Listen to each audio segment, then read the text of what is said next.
Since plastic takes several years to decompose, it is not environment friendly. Plastic को बहुत सारे years लगते हैं डिकम्पोज होने में, इसीलिए क्या है ये इको फ्रेंडली नहीं है, मीन्स इन्वायरमेंट के लिए फ्रेंडली नहीं है। ये इन्वायरमेंट का ये क्या है, एनिमी है। इट कॉजेज इन्वायरमेंटल पोल्यूशन, ये क्या कॉज करता है, इन्वायरमेंट में पोल्यूशन कॉज करता है। Besides, the burning process in the synthetic material is quite slow and it does not get completely burnt easily. Burning process से भी synthetic material में burning process भी बहुत slow होता है, फिर भी क्या होता है, it does not completely burnt easily, ये तब भी ये completely burn नहीं होते। In the process, it releases lots of poisonous fumes in the atmosphere causing air pollution. इस प्रोसेस में क्या होता है, लॉट्स ऑफ मतलब बहुत ज़्यादा अमाउंट में पॉइजनस फ्यूम्स निकलती हैं और वो एटमॉस्फेयर में एयर पोल्यूशन कॉज करती हैं। How can this problem be solved, अब ये प्रॉब्लम सॉल्व कैसे होगी? भाई हम तो प्लास्टिक का यूज़ कंटिन्यूसली कितने ज़्यादा अमाउंट में कर रहे हैं, है ना, और उससे हमारे एनवायरनमेंट को नुकसान भी पहुंच रहा है। अब इस प्रॉब्लम को तो सॉल्व करना पड़ेगा, क्यों, क्योंकि हमें अपने एनवायरनमेंट को सेव करना है। C, avoid the use of plastics as far as possible, plastic का यूज़ हमें कम से कम अमाउंट में करना चाहिए। Make use of bags made of cotton और jute when you go for shopping, cotton का या जूट का बैग यूज़ करें जब आप शॉपिंग के लिए जाते हैं। ये बात आपने अभी आपके स्कूल में वो एक बैग बनाने वाला कंपटीशन हुआ था ना, इको फ्रेंडली आपको बैग बनाना था, है ना, ये बात तो आपको पता होगी।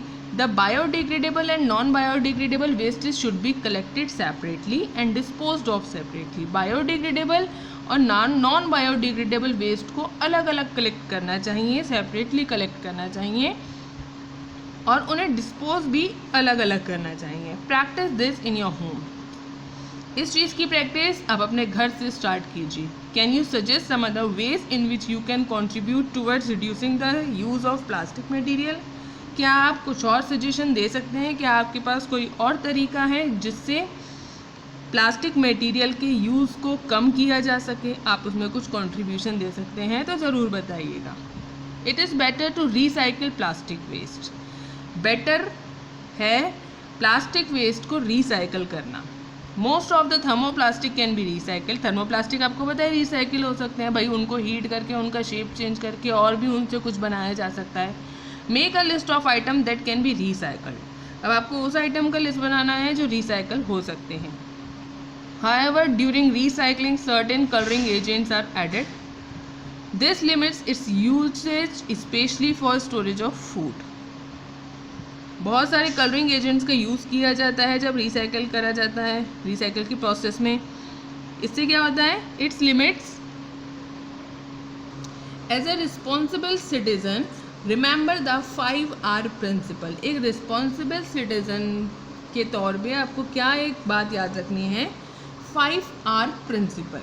अब 5R प्रिंसिपल क्या होते हैं, आपने 3R तो पढ़े होंगे ना, रिड्यूस, रीयूज और रिसाइकल। अब देखिए क्या, रिड्यूस का मतलब किसी भी प्लास्टिक बैग का यूज़ कम करिए, कोई ऐसी चीज़ यूज़ करिए जिसका आप दोबारा से यूज़ कर सकते हैं। रिसाइकिल मतलब ऐसी चीज़ यूज़ करिए जिसको रिसाइकलिंग जिसकी हो सकती है।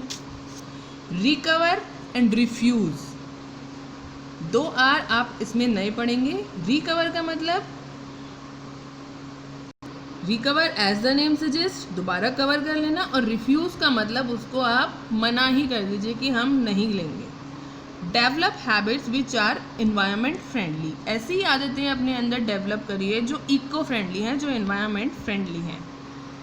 Have you ever seen a garbage dump where animals are eating garbage, क्या आपने वो गार्बेज डंप देखा है, वो कूड़ेदान देखा है जहाँ पर एनिमल गार्बेज खा लेते हैं, कूड़ा खा लेते हैं।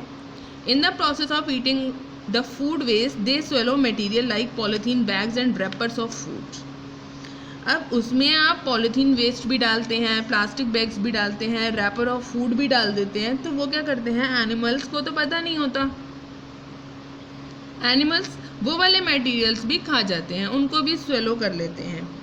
Can you imagine the consequences? क्या आप इसके रीज़न मतलब आप इसका कारण जान सकते हैं कि इससे क्या क्या हो सकता है? इस चीज़ को आप इमेजिन करके देखिए। The plastic material chokes the respiratory system of these animal और forms a lining in their stomachs and can be the cause of their death. ये मटेरियल इतने पॉइजनस होते हैं कि इससे इनके एनिमल्स का रेस्पिरेटरी सिस्टम चोक हो जाता है, स्टमक में लाइनिंग क्रिएट हो जाती है और इनसे इनकी डेथ भी हो जाती है। The polybags carelessly thrown here and there are responsible for clogging the drains. Drain भी क्लॉग हो जाती हैं अगर हम केयरलेसली पॉलीबैग्स को इधर उधर फेंक देते हैं। Sometimes we are very careless and throw the wrappers of chips, biscuits and other eatable on the road और इन द पार्क और पिकनिक प्लेसेस। हम ऐसा करते हैं। Should we not think twice before doing so? क्या हमें ये सब करने से पहले 2 बार सोचना नहीं चाहिए? As a responsible citizen, what measures do you suggest to keep public places clean and free of plastic? एक रिस्पॉन्सिबल सिटीजन के तौर पे आप क्या सजेस्ट करना चाहेंगे कि जिससे पब्लिक प्लेस क्लीन रह सकें, फ्री ऑफ प्लास्टिक रह सकें? Let's continue this small box that is fiber wise. Do not throw plastic bag in the water bodies or on the road. Plastic bag को water bodies में और road पर throw नहीं करिए। Take a cotton carry bag और a jute bag while going for shopping. Cotton bag carry करिए या फिर जूट बैग कैरी करिए जब आप शॉपिंग के लिए जा रहे हैं। Try to minimise the use of plastic material, that is use of steel lunch box instead of a plastic one. Plastic material का यूज़ करना कम करिए, जैसे प्लास्टिक के लंच बॉक्स के प्लेस पर आप स्टील का लंच बॉक्स यूज़ करिए।